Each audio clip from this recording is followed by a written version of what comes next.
नया chapter next पढ़ते हैं हम लोग।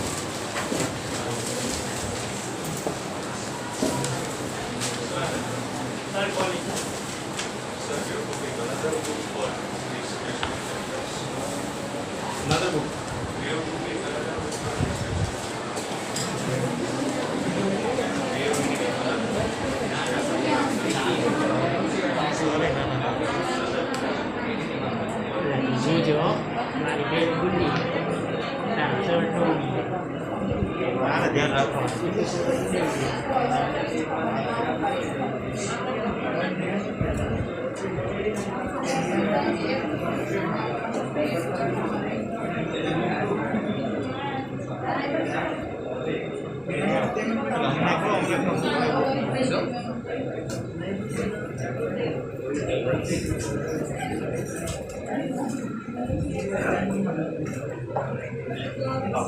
सेट्स देखो, हम लोग कलेक्शन करते हैं। कलेक्शन समझते हो? क्या होता है कलेक्शन? है ना, कलेक्ट करते हैं चीजों को। जब कलेक्ट करते हैं तो कलेक्शन दो तरह का होता है, तो वेल डिफाइंड और एक नॉट वेल। ठीक है, जैसे मान लो आप लोगों ने कलेक्शन किया, जैसे मैं कुछ कलेक्शन कर, जैसे मैंने कलेक्शन किया Ramesh, Suresh, Rajesh, train, aeroplane, sheep और टॉम क्रूज, अमिताभ बच्चन और एलिफेंट, टाइगर, ये कुछ कलेक्शन। अब मैं एक दूसरा कलेक्शन करता हूँ, इसमें ये लिखता हूँ रमेश, सुरेश, राजेश, श्याम, राम, ये सब। ये दो तरह के कलेक्शन। एक कलेक्शन ऐसा है जिसके बारे में आप कुछ स्पेशल कहना चाहो, मतलब यूँ कि उसके अंदर जितने भी आप लोगों ने ऑब्जेक्ट लिए हैं, है ना, उन सभी ऑब्जेक्ट में कुछ न कुछ सिमिलरिटी है। ठीक है, कुछ न कुछ सिमिलरिटी है। ऐसी सिमिलरिटी कि आप सबको एक साथ कुछ कहना चाहो तो कह सकते। ठीक है, सबको एक साथ मुझे कुछ कहना है, ये कुछ मैंने कलेक्शन किया, ऑब्जेक्ट लाए, कलेक्ट कर दी, अब इन सबको एक साथ मुझे कुछ कहना है तो कह सकते। अब एक कलेक्शन ऐसा होता है कि मैं सबको कुछ एक साथ कहना चाहूँ तो नहीं कह सकता। समझ में आया? जैसे मैंने कुछ लोगों को बिठाया, कुछ हाथी, घोड़े, गधे भी बिठा दिए, और फिर मैं उनको बोलूँ कि शांत रहो तो वो शांत थोड़ी रहेगा, गधा तो बताए। समझ आ रहा है? क्योंकि एक तरफ पूरे का पूरे क्या है, बच्चे हैं, उनको बोलो शांत रहो तो वो शांति से सुनेंगे, क्योंकि सब एक जैसे सिमिलरिटी है उसमें कुछ, और उस ऑब्जेक्ट में जो कलेक्शन किया उसमें कुछ सिमिलरिटी नहीं। एक साथ कुछ कहना हो तो नहीं कह सकते। अब मान लो कोई एक नया ऑब्जेक्ट आया, अब अगर मैंने कुछ ऐसा कलेक्शन किया है कि मैं बोल सकता हूँ कि भाई ये तेरे टाइप के लोग नहीं, तो इसमें मत जा, तो उस वाले कलेक्शन में चला जा, वो तेरे टाइप के लोग, तो वो द वेल डिफाइंड कलेक्शन। नया ऑब्जेक्ट आया तो मैं बता सकता हूँ उसको कि तेरे टाइप के लोग नहीं। एक होता है नॉट वेल डिफाइंड, कोई आ तू भी चला जाए, सब एक जैसे ही है, गधे कोई फर्क नहीं। समझ में आ रहा है? तो वेल डिफाइंड कलेक्शन कौन सा होगा? जिसमें कुछ ना कुछ सिमिलरिटी हो, है ना, सबको एक साथ कुछ कह सकूं। कोई नया ऑब्जेक्ट आया तो मैं डिफाइन कर सकूं तो इसमें जाएगा या नहीं जाएगा। और नॉट वेल डिफाइंड, ना कोई सिमिलरिटी है, सिर्फ कलेक्शन किया है मैंने कुछ ऑब्जेक्ट्स का, लाके पटक दी का, ये कलेक्शन। समझ आया? जैसे आप लोग ही हो, जब नीचे से पास आए तो आप लोगों में से किसी ने पूछा कि 11th इंग्लिश मीडियम वाला क्लास कौन सा, पूछा ना? ऐसा तो नहीं पूछा कि मुझे क्लास में बैठ कहीं भी जाकर घुस के बैठ गए, 9th क्लास में जाके बैठ गए, मुझे बैठना है, ऐसा नहीं। क्यों ऐसा आपने बोला? क्योंकि ये सब सिमिलर, ये सब जितने भी बच्चे बैठे हैं वो सब आपके लेवल के हैं, है ना, कुछ सिमिलरिटी। आप सब 10 पास करके आए हो बाय मास प्रमोशन, है ना, ये सिमिलरिटी है आप सब लोग। तो collection of well defined objects, उस तरह के कलेक्शन को बोलते हैं सेट्स। समझ में आया? कलेक्शन तो कई तरह से कर सकते हैं, कलेक्शन करना ऑब्जेक्ट का। अब जिसमें से इसमें से जो वेल डिफाइंड वाला होगा ना कलेक्शन, उसी को बोलेंगे सेट्स। तो सेट क्या है? डेफिनेशन समझ में आई? Collection of well defined objects. ठीक है, बात समझ में आई? तो सेट की डेफिनेशन लिखिए, कलेक्शन ऑफ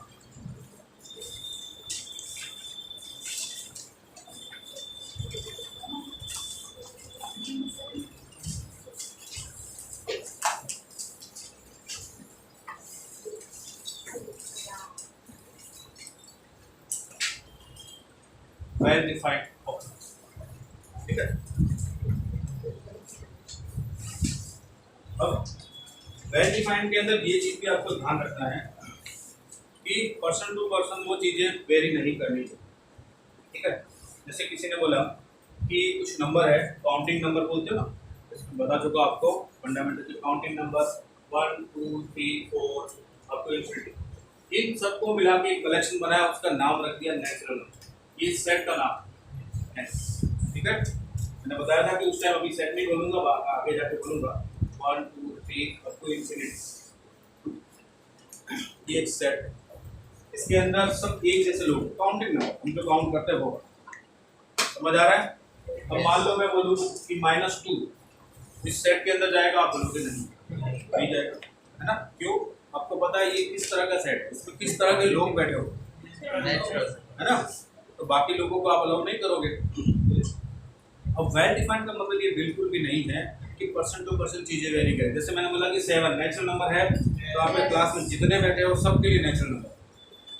लेकिन अगर मैं ऐसा बोल दूँ कि इस क्लास के गर्ल्स है वो बॉयज से ज़्यादा इंटेलिजेंट, तो कुछ तो बोलेंगे हाँ, कुछ बोलेंगे नहीं, ऐसा कैसे होता है ना। मेरे लिए हो सकता है कि आप में से कोई एक अच्छा इंटेलिजेंट, किसी और टीचर के लिए हो सकता है वो नहीं कोई और, किसी और टीचर के लिए कोई और हो सकता है ना।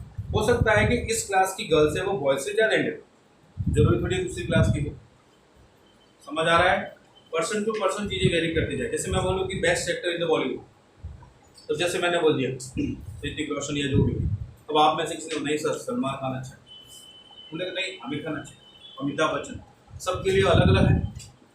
तो इस तरह के कलेक्शन को हम लोग सेट नहीं करते, वो वेल डिफाइंड नहीं, सबके लिए एक जैसा नहीं। क्या बात समझ में आई? Yes sir. तो well defined collection of objects is called set. Well defined का मीनिंग आपको समझ में आया? यस का अब मैं कुछ आपको कलेक्शन लिखता हूँ तो आप बता दो कि कौन सा सेट है कौन सा नहीं। Yes sir.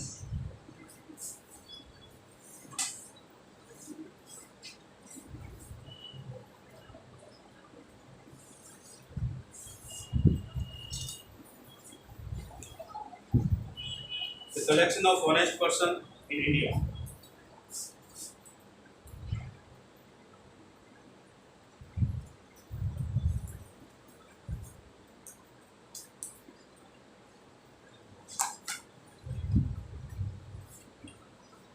सेट होगा? क्यों नहीं होगा? ऑनेस्ट पर्सन है, वेल डिफाइन नहीं, ये पर्सन टू पर्सन वेरी करता है। ठीक है, हर लोगों के लिए, आप लोगों के लिए कोई और ऑनेस्ट होगा, मेरे लिए कोई और है, इसके लिए कोई और, समझ गए? ये not is that.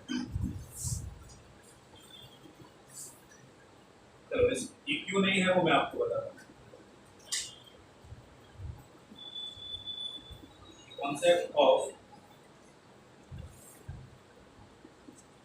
honest person is not well defined. Well defined. As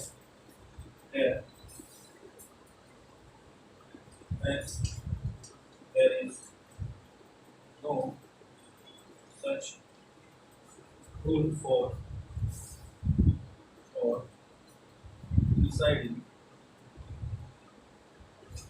no such rule for deciding whether a particular person is honest or not.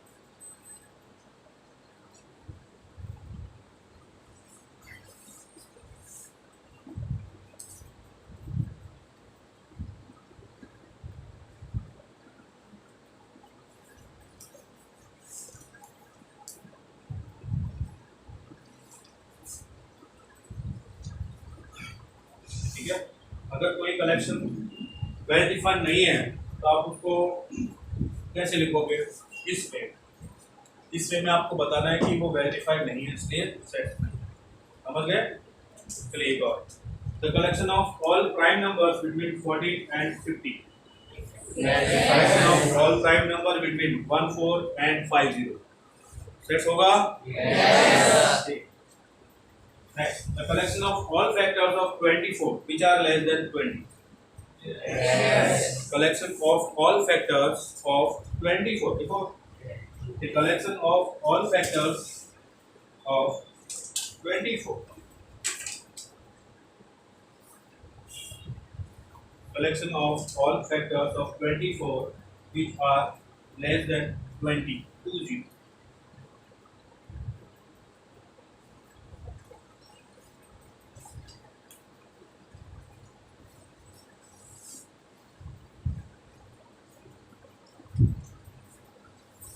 वैसे कोई बता सकता है 24 के टोटल कितने फैक्टर होंगे? कितने होंगे टोटल? कितने factor?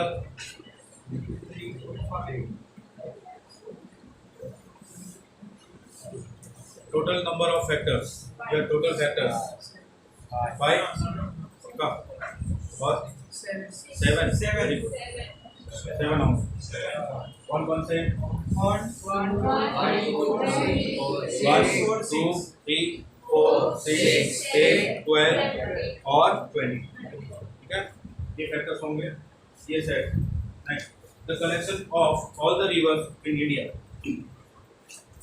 Collection of all the reverse in India. अच्छा,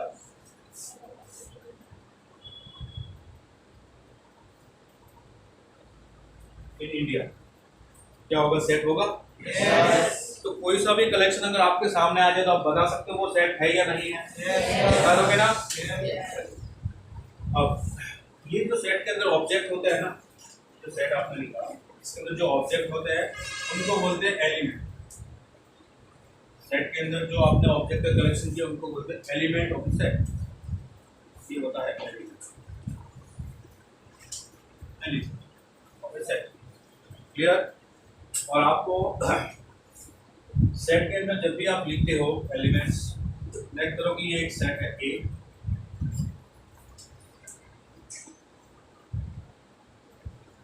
ये होते हैं एलिमेंट्स और इन एलिमेंट्स को कॉमा से हम लोग सेपरेट करते हैं। ये दो अलग अलग एलिमेंट अगर आपने सीधा ऐसे लिख दिया तो ये फिर एक ही एलिमेंट, एक ही एलिमेंट। अगर आप कॉमा लगाओगे तो पता चलेगा कि अलग अलग एलिमेंट। समझ आया? एलिमेंट्स को सेपरेट करने के लिए हम लोग क्या यूज करते हैं? और ये कर्ली ब्रैकेट ये बताता है कि ये सेट है। कर्ली ब्रैकेट को लिखने का एक तरीका, ठीक है, how to write a set. ठीक है, एलिमेंट्स विद इन ब्रैकेट भी बोलते हो या फिर कर्ली ब्रैकेट भी। ये कर्ली ब्रैकेट के अंदर एलिमेंट्स को लिखते हैं, ठीक है, और कॉमा से उनको सेपरेट करते हैं। सेट को हमेशा कैपिटल लेटर से डिनोट करें। लोग कैपिटल लेटर से ये लिखेंगे। दूसरी बात, सेट के अंदर जो ऑर्डर होता है, ऑर्डर इसकी कोई मायने नहीं है। इसका मतलब ऑर्डर से कोई फर्क नहीं पड़ता किस ऑर्डर में लिखना। ठीक है, जैसे किसने लिखा एक सेट ए को, ए बी सी, इस सेट को आप ऐसे भी लिख सकते हो,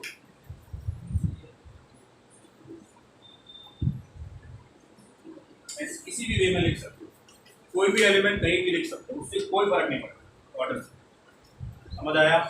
और एलिमेंट्स का रिपीटेशन नहीं करना, कोई एलिमेंट को बार बार नहीं लिखना है, क्योंकि हमने क्या किया है, एक कलेक्शन है ऑब्जेक्ट, ऑब्जेक्ट का कलेक्शन है। ऑब्जेक्ट का कलेक्शन हमें क्या बताता है कि कौन कौन से ऑब्जेक्ट है। अभी एक ही ऑब्जेक्ट को बार बार लिखने का मतलब नहीं। ठीक है, जैसे मान लो मैं आप लोगों को बोलता हूँ कि सब लोग नंबर ढूंढ के लाओ, तो कोई 1 लेके आया, कोई 2 लेके आया, कोई 3 लेके आया, कोई 4 लेके आया, और 2-4 लोग 1 लेके आ गए। अब मैं मुझसे कोई पूछेगा कि कितना कलेक्शन हुआ, तो बोलूँगा कि 4 टाइप के नंबर आए। मैं ऐसे थोड़ी बोलूँगा कि 1 है वो 4 टाइम्स है ना। 1 तो एक बार ही आया, 1 आया, 2 आया, 3 आया, इतने मेरे पास नंबर आए। समझ में आया? तो रिपीटेशन है वो not.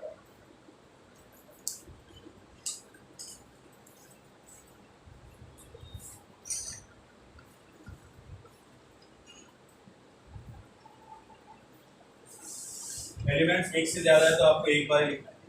For example A B A C D A, तो ये सेट हो जाएगा आपका A C C only. Elements repeat हो रहे हो उनको एक बार। और मैंने क्या बताया? ऑर्डर। क्या ये बात समझ में आई? ऑर्डर समझ जाओगे, किसी भी वे में लिखो। पहले कौन सा लिखा है बाद में कौन सा लिखा है उससे कोई फर्क नहीं पड़ता। ये सिर्फ ऑब्जेक्ट का कलेक्शन है, कौन सा ऑब्जेक्ट कहाँ रख रहे हो उससे मतलब नहीं। समझ रहे हो? ठीक है। Yes, sir. अब दूसरी बात, ये जो एलिमेंट्स है इसको हम लिखते कैसे? ये ए है एलिमेंट, कोई सेट ए का, तो मैं ऐसे लिखते ए बिलोंग्स टू कैपिटल ए, इसको बोलते हैं बिलोंग्स टू।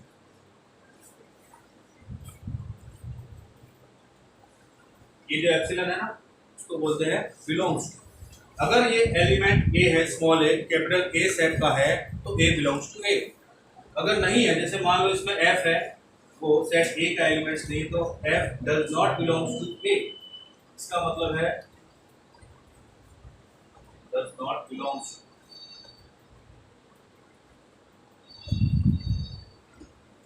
ठीक है, डज नॉट बिलोंग्स।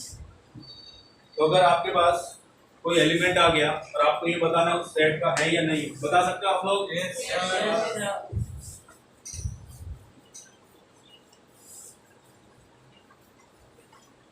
अब बताना कैसे है उसको भी ध्यान से। जैसा एलिमेंट उस सेट कर्ली ब्रैकेट के अंदर लिखा हो आपको एज इट इज दिखना है, ठीक है।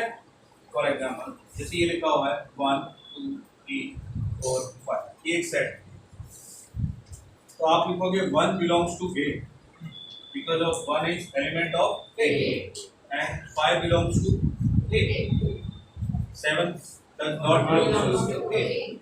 अब इसी की जगह कोई सेट ऐसा आ गया 1 1, 2।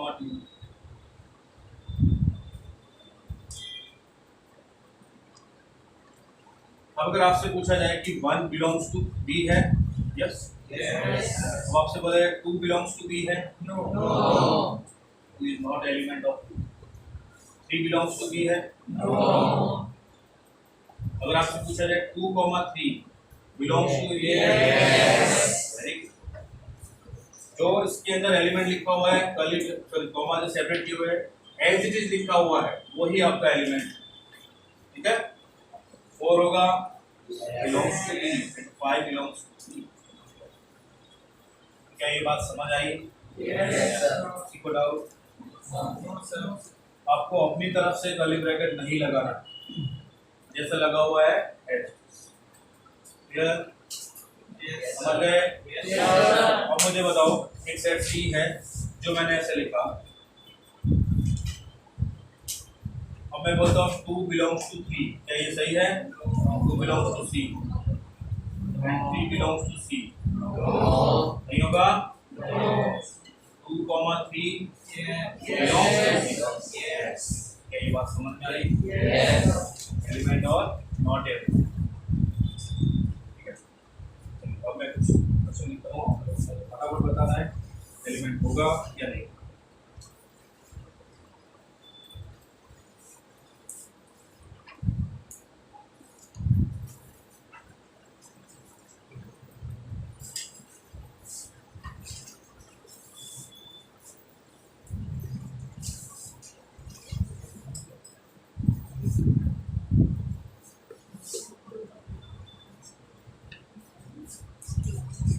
Set X contains the letters of the word tango।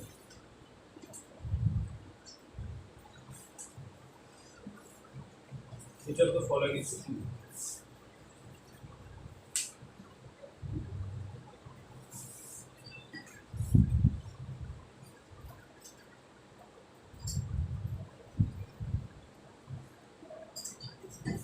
First, A belongs to X, G belongs to X, R does not belongs to X, and 4, N belongs to X। First one बताओ, true or false? True। का? Yes। Number 2, true। आप लोग बोल रहे हैं ये true है, ये भी ट्रू है। नंबर 3 फॉल्स है। ट्रू है? और फॉल्स। Very good. x को मैं क्या लिखूंगा G, A, N, C, L, E। ये एलिमेंट है x का, G है, R है, नहीं है। मतलब पहले ही बोल दिया कि नहीं है तो सही बोल रहे हैं बेचारे, सही बोल रहे हैं ना, सही बोल रहे हैं तो सही बोलेंगे। प्रूफ M है, उन्होंने बोल दिया है हमारे पास नहीं है मतलब फॉल्स। क्या ये बात समझ में आई? Yes, sir. Belongs to or does not belongs to? Clear? Yes.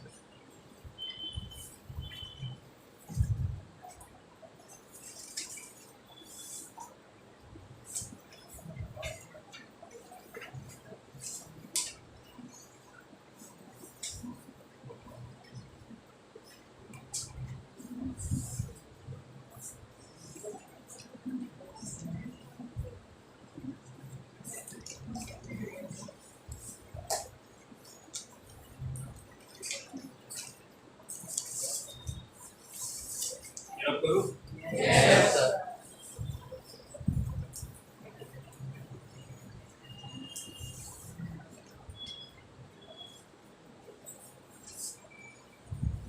Next is representation of sets.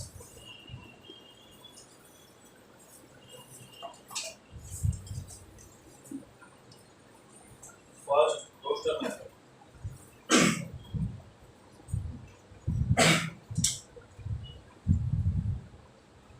ये जो हम अभी तक लिख रहे थे सेट ये है रोस्टर, लिस्टिंग करना हो सेट का, समझ गए? Yes, sir. ठीक है, इस वे में लिखना, तो आप लिखना चाहो तो लिख सकते हो।